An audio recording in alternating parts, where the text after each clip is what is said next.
ગુણોથી ભરપૂર, બહારથી એકદમ જ લીલાછમ અને અંદરથી હલકા ગુલાબી કે લાલ એવા જામફળ શિયાળામાં તો ખાવાની મજા જ કંઈ અલગ છે. જો બાળકોને કે ઘરમાં કોઈને જામફળ ન ભાવતા હોય, તેના બી ન ભાવતા હોય, તો આજે બનાવી લઈએ જામફળનો એવો જ્યુસ જે ફક્ત 5 મિનિટમાં બની જશે અને આવી રીતે સર્વ કરશો તો બાળકો ના જ નહીં પાડે. તો આજે આપણે 2 જામફળથી જ્યુસ તૈયાર કરવાના છીએ. વજનમાં લગભગ 500 ગ્રામ જેટલા છે. તો આપણે આ જામફળમાંથી જ 1 કપ તૈયાર કરીશું કે જેમાં આપણે આ જ્યુસને સર્વ કરીશું.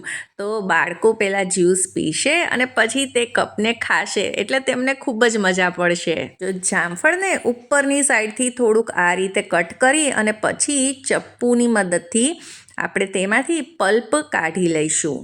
તો તમે આ રીતે પીલરનો પણ ઉપયોગ કરી શકો છો. તો તમે સફેદ જામફળથી પણ આ જ્યુસ તૈયાર કરી શકો છો, પણ આ રીતે જે હલકા ગુલાબી જામફળ આવે છે તે ઉપરથી કડક હોય છે, અંદરથી થોડા નરમ અને મીઠાશવાળા હોય છે. આમાં એકદમ જ તાજા અને બહારથી થોડા કડક જામફળ યુઝ કરવા એટલે આસાનીથી આ કપ તૈયાર થઈ જશે. અને જ્યારે આનો જ્યુસ તૈયાર કરીશું ને તો બાળકો તો આનો કલર જોઈને જ સામેથી માંગશે. તો હવે ચપ્પુની મદદથી અને ચમચીથી આપણે આમાંથી પલ્પ કાઢી લીધો છે. હવે આ બીજું જામફળ છે એ થોડુંક સાઇઝમાં મોટું છે એટલે તેને વચ્ચેથી આ રીતે કટ કરી દઈશું અને આના 2 કપ તૈયાર કરીશું. કપને ઊભા રાખી શકીએ તેના માટે નીચેથી થોડુંક આવી રીતે કટ કરી લઈશું અને આમાંથી પણ આપણે વચ્ચેની સાઈડથી બધો પલ્પ કાઢી લઈશું ચપ્પુની મદદથી. એટલે આ બીજા 2 કપ પણ આપણા તૈયાર થઈ જશે. જ્યારે તમે કોઈ પણ આ ટાઈપની રેસીપી બનાવતા હો ત્યારે તમે બાળકોની મદદ લેશો તો તેમને પણ ખૂબ જ મજા આવશે આવી બધી એક્ટિવિટીઝ કરવાની.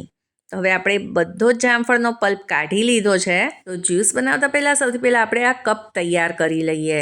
તેના માટે 1 ચમચી લાલ મરચું અને અડધી ચમચી મીઠું લઈ લઈશું અને એક પ્લેટમાં નાખી આવી રીતે મિક્સ કરી દઈશું. તો હવે મીઠા મરચાં વગર તો જામફળનો સ્વાદ અધૂરો જ છે.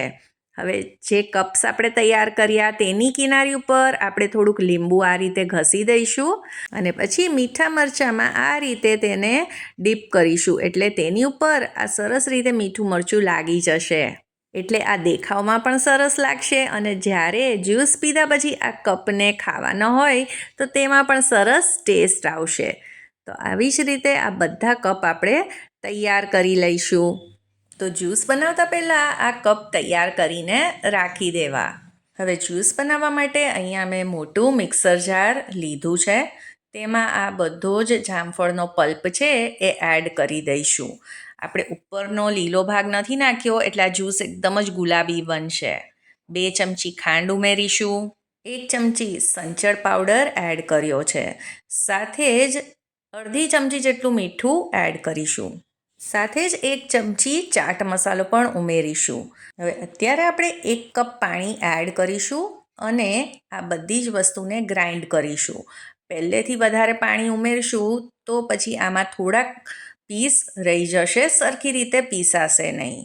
જો આને ગ્રાઇન્ડ કર્યા પછી તમને બતાવું તો આ હજી ઘાટું છે એટલે આમાં હજી 1 કપ પાણી આપણે એડ કરી દઈશું અને પછી ગ્રાઇન્ડ કરી અને તેને આપણે કાઢી લઈશું. છે ને ફક્ત 5 મિનિટનું જ કામ. તો હવે આપણે આને ગળી લઈએ એટલે જે જામફળમાં બી હોય છે તે જ્યુસ પીવા વખતે મોઢામાં ન આવે. અને જો તમે આટલો થોડોક ઘાટો આ જ્યુસ રાખશો ને તો આનો સ્વાદ પણ ખૂબ સરસ લાગશે. તમારે આમાં જો વધારે પાણી નાખી અને આને થોડુંક પાતળું બનાવવું હોય તો કરી શકો છો. આજના આ માપથી લગભગ 4 થી 5 ગ્લાસ જેટલો જ્યુસ તૈયાર થાય છે.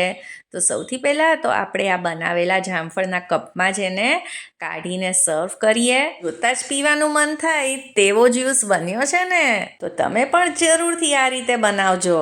આશા કરું છું આજની આ રેસીપી તમને પસંદ આવી હશે અને જો પસંદ આવી હોય તો તેને એક લાઈક કરી દેજો. તમારા ફ્રેન્ડ્સ અને ફેમિલીમાં જરૂરથી શેર કરજો અને મારી ચેનલ ચાર્મિસ ગુજરાતી રસોઈને સબસ્ક્રાઈબ કરવાનું બિલકુલ ના ભૂલતા. મળીએ ફરી કાલે નવી રેસીપી સાથે. આવજો અને બધાને જય શ્રી કૃષ્ણ.